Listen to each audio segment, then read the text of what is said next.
ఉచ్ఛిష్టం శివ నిర్మాల్యం వమనం శవకర్పటం కాకవిష్ట సముత్పన్న పంచైతేతి పవిత్రకాహ అన్నాడు.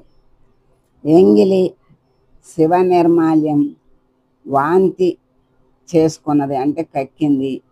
శవం పైన కప్పిన బట్ట కాకిరెట్ట నుండి పుట్టింది, అత్యంత పవిత్రములు అని చెప్తున్నారు. ఇవి ఎలా పవిత్రం అవుతాయి అని మనకు అనిపిస్తుంది కదా. వాటికి సమన్వయం చెప్తున్నారు, వినండి ఎంత గొప్పగా ఉన్నాయో. ఉచ్ఛిష్టం అంటే ఎంగిలి, మొదటిది. ఉచ్ఛిష్టం అంటే ఎంగిలి అంటే దూడ తాగిన తరువాత పితికిన ఆవు పాలు దూడ ఎంగిలి చేసిన అన్ని వైదిక దైవిక కార్యక్రమాలకి లౌకిక కార్యక్రమాలకి అత్యంత శ్రేష్టం, పవిత్రం. పంచామృతాల్లో మొదటిగా వెలుగొందేది ఇదే. చూసారా, ఉచ్ఛిష్టం అంటే ఎంగిలి పవిత్రమైంది ఎలా అనుకుంటామా? ఇక్కడ ఎంత చక్కగా చెప్పాడు. మరి దూడ తాగిన తర్వాతే కదా పాలు తీసేది.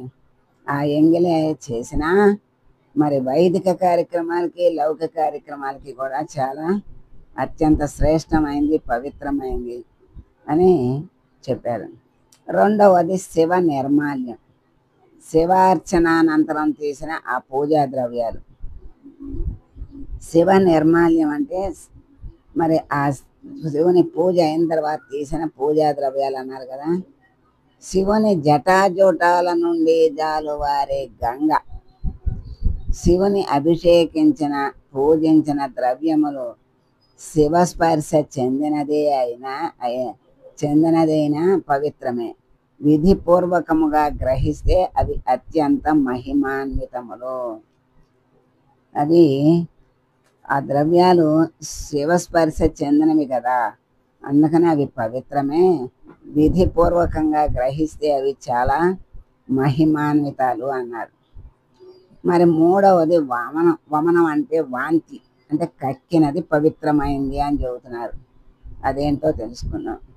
వమనం అంటే వాంతిలాగా కక్కింది అంటే రకరకాల పూల నుండి తేనెటీగలు మకరందం సేకరించి తేనె పట్టులో దాచటం, త్రాగిన తేనెను తేనె పట్టులో కక్కుట ద్వారా దాచిన అది వైదిక అర్చనాది కార్యక్రమాలకు అత్యంత పవిత్రమైనదే.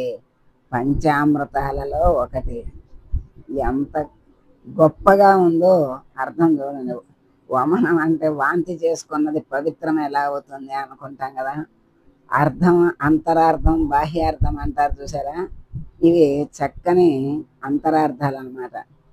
తేనెటీగలు మకరందాన్ని గ్రహించి తీసుకొచ్చి మరి ఆ తేనె పట్టులో కక్కుతాయి కదా, మరి అది ఎంతో గొప్పది, పవిత్రమైంది అని మనం వాడుతున్నాం కదా. వైదిక కార్యక్రమాలకు కూడా పవిత్రమైనదే.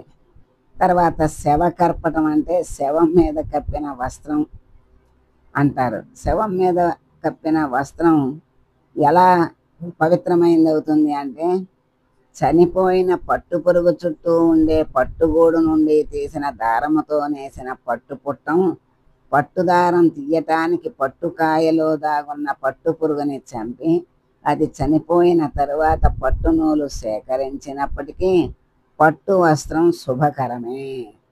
అందుకని శవం మీద కప్పబడిన వస్త్రం అన్నారన్నమాట. 5 కాకవిష్ట సముత్పన్నం, కాకి రెట్ట నుండి పుట్టింది అన్నారు. కాకవిష్ట సముత్పన్నం 5వది. కాకి రెట్ట నుండి పుట్టింది.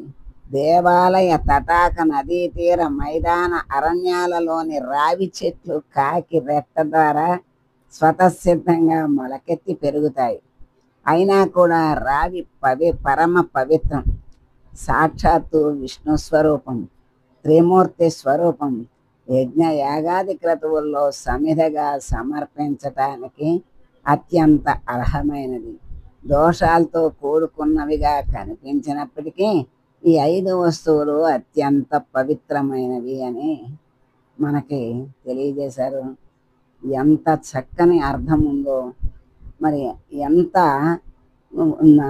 అవి తక్కువ భావంతో మనం చూస్తామో వాటికి ఎంత ఎక్కువ విలువ ఉందో అది దాని అర్థం ఏంటో పరమార్థం ఏంటో చక్కగా తెలియజేశారు.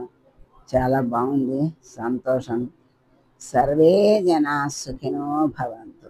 ఓం నమ శివాయ.